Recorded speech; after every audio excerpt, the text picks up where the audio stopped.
بہت زمانے پہلے ایک ایسا سلطنت تھا جہاں ایک عجیب دستور رائج تھا۔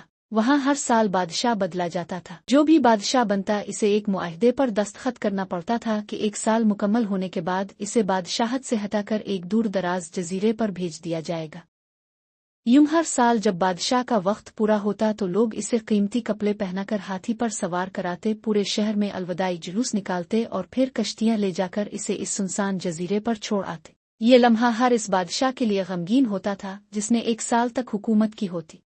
1 سال بادشاہ کو جزیرے پر چھوڑنے کے بعد جب سپاہی واپس آ رہے تھے، راستے میں انہیں ایک تباہ شدہ جہاز ملا۔ اس پر ایک نوجوان زندہ بچ گیا تھا جو لکڑی کا سہارا لے کر پانی پر تیر رہا تھا۔ لوگ اسے اپنے سلطنت لے آئے اور چونکہ اسے نئے بادشاہ کی ضرورت تھی، اس نوجوان کو بادشاہ بنانے کی پیشکش کی۔ پہلے تو اس نے انکار کیا مگر آخرکار وہ مان گیا۔ وزیروں نے اسے تمام اصول سمجھائے اور بتایا کہ 1 سال بعد اسے بھی جزیرے پر بھیج دیا جائے گا۔ نوجوان بادشاہ نے 3 دن حکومت کرنے کے بعد وزیروں سے کہا، مجھے اس جزیرے کو دیکھنا ہے جہاں پہلے بادشاہوں کو بھیجا گیا۔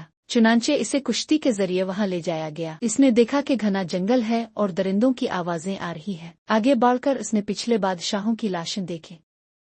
وہ سمجھ گیا کہ جیسے ہی بادشاہ کو یہاں چھوڑا جاتا ہے، جنگل کے درندے اسے چیر پھاڑ ڈالتے ہیں۔ نئے بادشاہ نے واپس جا کر عوام سے 100 مزدور مانگے۔ جب اسے مزدور مل گئے تو وہ انہیں جزیرے پر لے گیا اور کہا، یہاں کے تمام خطرناک جانور ختم کرو اور جنگل کے درخت کاٹ ڈالو۔ پہلے مہینے میں سب جانور مار دیے گئے اور کئی درخت کاٹ دیے گئے۔ دوسرے مہینے میں پورا جزیرہ صاف ہو گیا۔ پھر بادشاہ نے مزدوروں کو حکم دیا کہ خوبصورت باغ لگائیں اور خود مرغیاں، بکریاں اور گائیں وہاں لے گیا۔ تیسرے مہینے اس نے بڑے بڑے گھر اور جہازوں کے رکنے کی جگہ بنوائی۔ چند مہینوں میں جزیرہ ایک شاندار بستی میں بدل گیا۔ بادشاہ سادہ کپڑے پہنتا اور اپنی آمدنی میں سے کم خرچ کرتا۔ ساری دولت اس نے جزیرے پر ذخیرہ کرا دی۔ 9 مہینے یوں ہی گزر گئے۔ بادشاہ نے سب لوگوں کو اکٹھا کیا اور کہا، مجھے معلوم ہے کہ 1 سال بعد مجھے جزیرے پر جانا ہے، لیکن میں چاہتا ہوں کہ ابھی ہی چلا جاؤں۔ لوگوں نے کہا، نہیں، تمہیں پورا سال پورا کرنا ہو۔ یوں 3 مہینے اور گزر گئے اور 1 سال مکمل ہوا۔ لوگوں نے بادشاہ کو قیمتی کپڑے پہنائے اور ہاتھی پر بٹھا کر الوداعی جلوس نکالا۔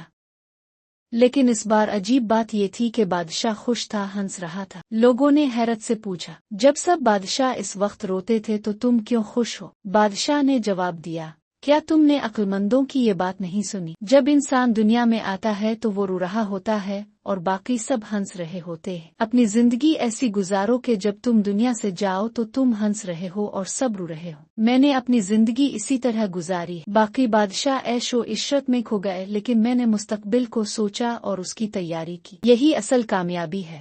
ہر ہفتے ایک نئی کہانی سننے کے لیے اس چینل کو سبسکرائب کرنا نہ بھولیں۔